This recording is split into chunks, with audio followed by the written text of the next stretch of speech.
করতে আপনাদের নিয়ে চলে এসে কাশ্মীরের সোনারমর্গের এক অসম্ভব সুন্দর ভবনে। সাদা বরফে ঢাকা শান্তি নীল আর নির্মল প্রাকৃতিক যেন মনকে এক অন্য জায়গায় নিয়ে যায়।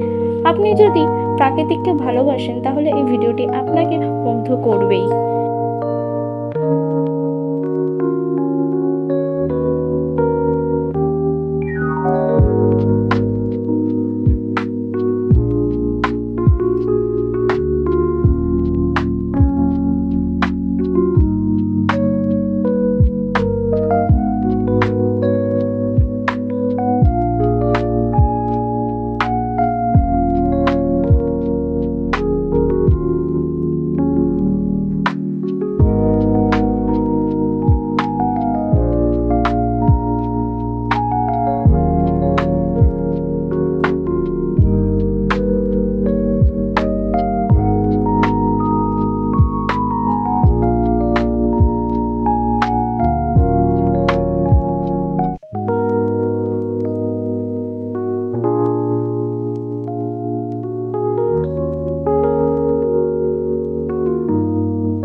ভিডিওটা ভালো লাগলে অবশ্যই লাইক দিন, কমেন্ট করে জানাবেন কেমন লাগলো, আর ট্রাভেলিং ব্লগ পেতে সাবস্ক্রাইব করতে ভুলবেন না। ধন্যবাদ।